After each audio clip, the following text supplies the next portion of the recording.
The KTN expose on an expectant woman who was mistreated and left to deliver on the floor of the Bungoma District Hospital continues to elicit reactions. Bungoma Governor Kenneth Lusaka has added his voice to those calling for action to be taken against the hospital.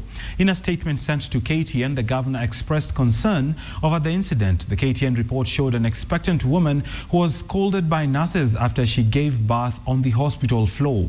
Unattended, following the report by KTN team in Bungoma, has received threats for highlighting the issue of negligence at the hospital. The report came barely 2 weeks after a patient claimed she developed complications after medical practitioners at the hospital left cotton wool in her womb after a cesarean section operation.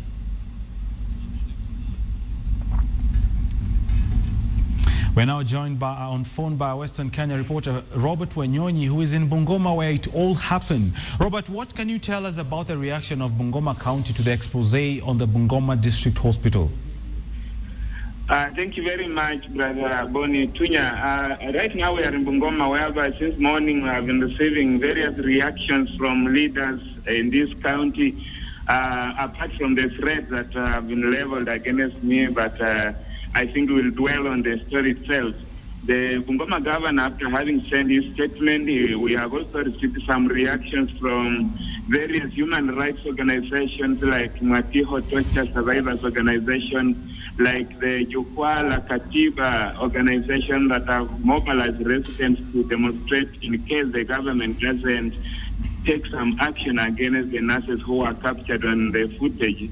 And right now what I can tell you is that around midday today we have received a call from the hospital saying that they are owning up that the incident really happened and it occurred on the 9th of August around 10 p.m.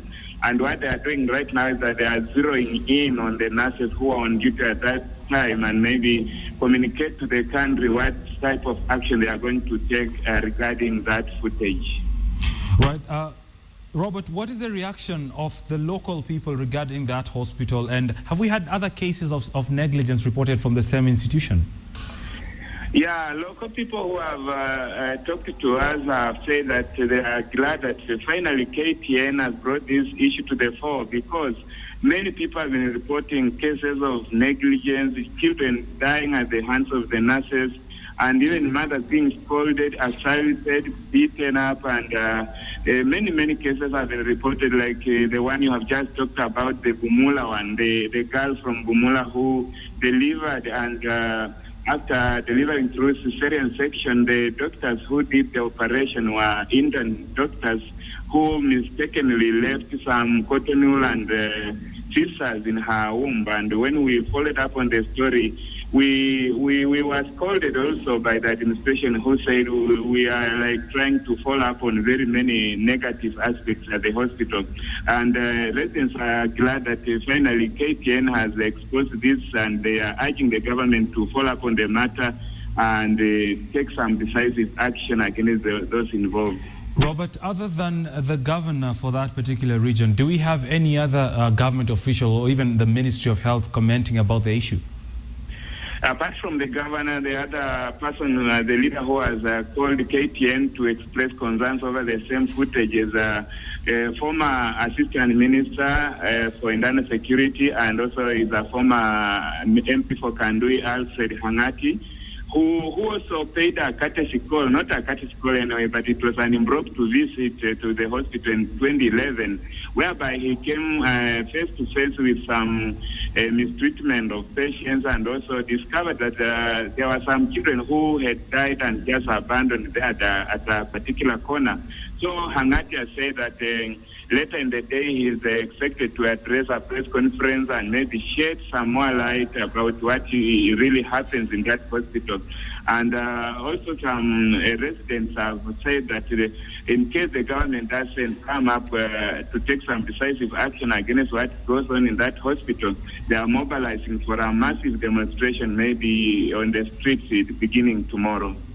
All right, Robert Wanyonyi coming to us from Bungoma where it all happened. Robert, many thanks. We'll be coming to you for more details regarding this particular story. And of course, we have reports that the KTN team in Bungoma has indeed received threats over that particular expose. Now, here is the expose that KTN ran last night, highlighting the plight of The shocking story of a woman who delivered all by herself on the floor of the Bungoma District Hospital. In this KTN exclusive, we brought you footage of the woman's ordeal. Two nurses at the hospital merely stood by, shouting at her for soiling the floor. And none of the nurses even bothered to rescue the unborn baby who had fallen on the floor as the mother writhed in labor pains. We wish to warn you that some of the footage in this particular story may be disturbing.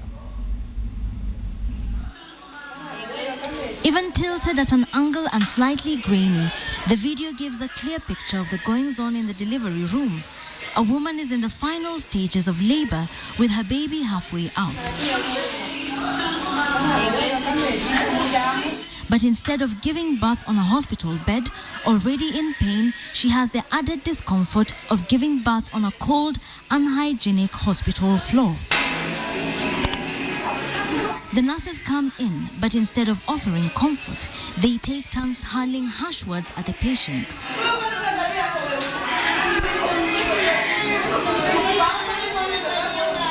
They cannot believe she dared to give birth on the floor. None of them can even spare a thought for the newborn. The baby's cries are totally ignored.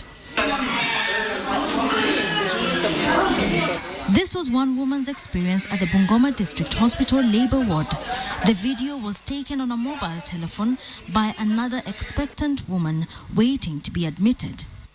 There was this woman, because for the time I was there, he was walking here and there, going to the labour ward, coming back, and they were telling her, your time is not yet. Can you go back to the ward and settle down? If you feel like you want to push out, you'll come to the labour ward, but for now, go back. The baby had started to crown while the expectant woman was still in the labour ward. So it happened that there was no nurse around at that time. This woman was on the floor. She started pushing, and there were some women also on the same ward. They went around calling for the nurses to come and help. They took time, they did not come. And when the nurses came, they did little to help. Instead of helping the mother, they were just slapping her, telling her, why are you delivering on the floor? You could have gone to the other side. What shocked me most, she was told to wake up and walk to the delivery room after they have taken the baby with everything. Walk up to the delivery room so that we finish the procedure there. They told her they cannot bend to finish the procedure on the floor. The incident saw the expectant woman who was filming it change her mind about giving birth at the hospital. I just told my husband, I'm scared and I can't wait for that. So we just walked out and went to another hospital. KTN confronted the nurse in charge of the ward. She pointed out challenges faced by public hospitals in the wake of a decree by the government waiving maternity fees in public hospitals. The number of expectant women coming in, she claimed, had proved overwhelming. Chances zimekuwa vichache, kuna siku tu akija kuzaa ni wengi. They share tu. Mistreatment hakuna. Not unless sema hiyo mtu anaona kama ako ignored because we have also shortage. We are few nurses. Okay. And we need more nurses to come in also. Bungoma District Hospital has come under fire in recent weeks for cases of alleged medical negligence. Earlier, a woman claimed to have been operated on after doctors carrying out a cesarean section left cotton wool in her womb. And even as the hospital defends itself against these allegations, the woman who delivered her baby on a cold, hard floor has a different story to tell, one that will stay with her forever. Wilkis Anyabwa, KTN. Right, after that particular expose, not just people in Bungoma were angered by that report, but Kenyans across the country sent in their messages of disgust via social media handle at KTN Kenya. And here is just some of the views coming from Kenyans. Samuel Kevin, whose handle is at B54 Twitter 3H, said, we have finally given up on starting a family if that's what delivering hospital entails. Hashtag the sick hospital. Also, Samuel Tyrus, whose handle is at Team Tyrus, says that Bungoma case is just a drop in the ocean. Nurses in public hospitals mistreat patients every day. Shameful. Edgar C. Changi says, my sister-in-law lost a baby about 3 years ago at Bungoma Hospital. It's about time someone exposed them. Hashtag the sick hospital again. Sebastian Saji says, at KTN Kenya, a patient leaving the hospital and from experts only to be assaulted is a worst form of inhumanity.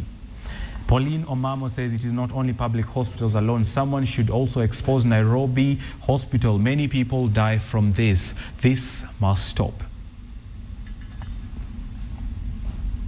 Right, it is on that sad note that we end that particular story, the developing story, but be sure to send us what you feel about the health situation in the country. And of course, our handle is at KTN Kenya or at KTN Newsdesk. I'll be more than glad to engage with you on the subject. Right, let's move on to other matters. The High Court has declined to issue orders to block President Uhuru Kenyatta and his deputy William Ruto from attending the ICC trials. A lobby group called itself the National Conservative Forum had moved to court yesterday seeking orders saying that if the two attended the Hague trials at the same time, it will plunge the country into a constitutional crisis. They argued that the absence will create a power vacuum that will be detrimental to Kenya's governance. Justice Weldon Korir, however, directed that the respondents and state file and serve their papers within 3 days in readiness for a hearing of the case on Monday, the 9th of September.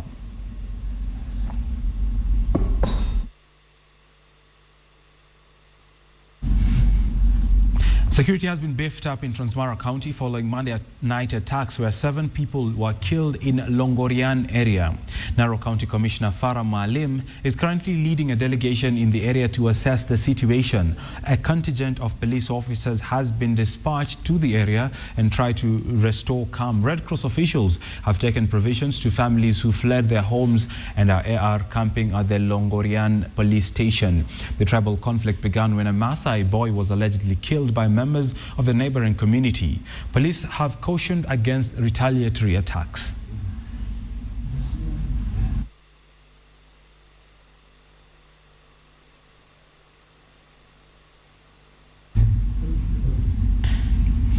Let's start our county road trip in Meru, where police are looking for a man suspected to have murdered his own wife. Neighbors say constant quarreling between the man and his wife could have led to the killing. Charity Kimani has more on that story.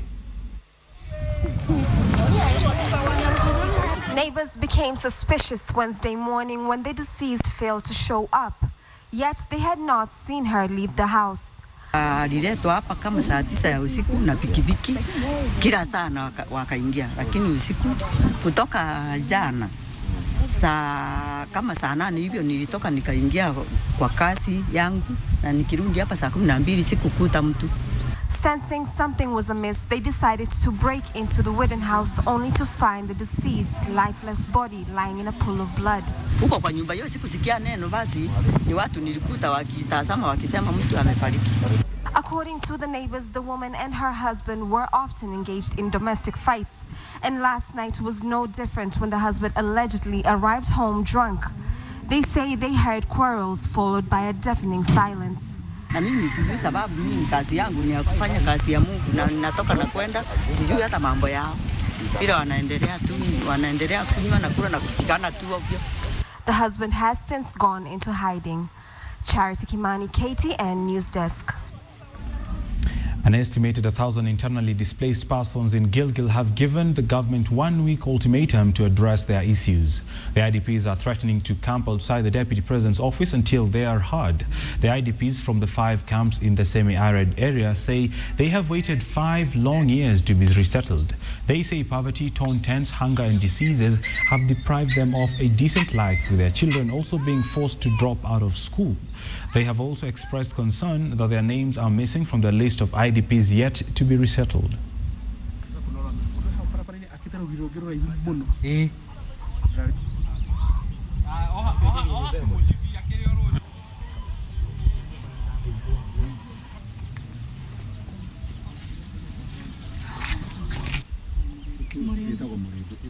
Tumechoka na tumesema kwamba imefika mwisho. Hatutakubali kudhulumiwa tena na hatutakubali kunyenyekea katika ofisi zao tena, kwa maana ni haki yetu tunaitisha. Saa hii tumejitolea, ikiwa kuna mtu tutaongea na yeye ni Deputy President ambaye alisema watu 8,000 wawe resettled, ili tumueleze angalia those registers ama that list, kama iko na kambi zetu zote. Ikiwa haziko ndani, then itabidi tutafutiwe mahali ama tuambiwe venye tutafanya, kwa sababu ikiwa kambi zinaisha na sisi hatutakuwa kule ndani, hii itaitwa ni nini? Hii mihuri ambayo imeonekana hapa hivi ni nani walipiga na sio sisi tulijipigia, na ilipigwa baada ya kupitia process gani? Just a quick clarification, some of the tweets that we aired earlier on in this particular bulletin are indeed from our viewers and not from KTN. It's just a section of viewers expressing what they felt about the expose that KTN ran earlier on. Moving on, a section of Miraa businessmen in the country are counting their losses after their Miraa cargo was sent back to Nairobi from Mogadishu. The plane with the consignment was not allowed to land in Mogadishu. The Miraa traders are accusing the same cartel of frustrating their efforts to have their Miraa delivered in Mogadishu. The businessmen say they have incurred losses of nearly 3 million shillings. We approached Mogadishu airport with all our permits, clearances from the Embassy of Somalia, from the Civil Aviation Authority of Somalia, even had people on the ground who had the license to import Miraa, and in the end of the day, we were refused to land. Ndege umefalai unaenda mahali mbili, Adado na Mogadishu. Ile Adade umeweka mzuri na ile Mogadishu umekataa, na kuna shida yote ya ndege, hata juzi umeenda. On the news desk, the International Finance Corporation has invested 39.9 billion shillings in Kenya. That is according to the 2013 full-year report. Now, a huge chunk of the investment was in long-term loan facilities, mostly taken up by private companies. The expansion of IFC's activities in the local market has seen companies benefit from relatively easier access to long-term finance to fund their growth. With investment through 2013, it brings IFC's cumulative lending to Kenya to just about 130 billion shilling, making it one of the largest foreign institutional investors in the country. IFC tends to focus on infrastructure development projects with companies such as Kenya Power, Gulf Power, and banks such as KCB, Housing Finance, and Fina Bank benefiting from its investments. Kenya has proved to be a lucrative market for IFC, which says it's likely to match the levels of investment as the country ranks highly in Africa for generating high returns on investment amid economic boom. Loans from the International Finance Corporation have remained attractive to Kenyan firms, saving time and money of seeking international finance directly. From matters of lending and money, we jump straight to afternoon business chat, and today we're talking about energy. Green energy and affordable energy, not just in the central government, but in the counties. And John Majiwa from Blue Sea Energy joins me. John, what exactly is your strategy? I mean, Kenya Power has tried to do this for the longest time possible. We still haven't had enough reach. What is the solution that you're offering in terms of green energy across the counties? Okay, thank you very much. Right. Kenya is strategically positioned as one of the best wind corridor country in Africa, apart from Morocco and Libya. Right. And we've taken advantage of the wind corridor, which we have 3 wind corridor, meaning it has potential to produce power using wind technology, which is green and clean. Right. So we've taken advantage of that, as we have the Lamu wind corridor, right, Turkana, Marsabit, Bobisa, Isiolo wind corridor, and Oyani, Lambwe Valley, the wind corridor. Right. So us as Blue Sea Energy, we'd like to generate power using wind, which is clean. So what we've done is that we've looked at the various areas in Isiolo, in Meru County, and in Lambwe Valley, whereby we've worked on a program to generate over 200 megawatt of power that will be channeled to the national. So when you say you've worked on a program to generate that, is it energy that can be bought as it is now, or it's a future project? No, it can be bought as it is now. Okay. What we are doing currently, we are in the final stage of making sure that it's generated and connected to the grid. How cost effective will it be to the buyers? This one will reduce in the cost of power consumption, right, by making it affordable to the consumer, right, and will also increase the power to the national grid. Right. If you look at Kenya, we are currently generating 1.3 gigawatt of power. Right. And recently, the government said that they are launching a 5,000 master plan that will see the country generate power in the next 40 months. And Blue Sea would like to be part of the team that will help the government achieve that. Now, John, you've also mentioned part of Blue Sea initiative is to go into the counties. Is it an incentive to get people to invest back in the counties, and how will that work? Yes. One of the strategies that Blue Sea is applying is to get people back to the county so that they help in developing the county by one, increased labor, so that they can earn from the county jobs. Also to create empowerment and technological enhancement in counties. For example, we are doing our first 40 megawatt power project in Meru County. Right. This one will directly employ over 5,000 people, mostly youth. Right. And it will create job opportunity. It will create revenue to the county government and the national government through taxes. And also it will create increased accessibility to power. Right. John, in less than a minute, how much is it costing, and is the government part of this? The government is really supportive to independent power producers like us. And 1 megawatt of power costs about $2 million to install. Right. And like now we are doing 40 megawatt, which will cost us $100 million. All right. Yes. All right, John, my director tells me we have to end this discussion here, but we will carry it on in our subsequent bulletins. But then again, that is what the collaborative effort between independent power producers and the government in terms of ensuring that all counties are rich with green, clean energy. Yes. All right.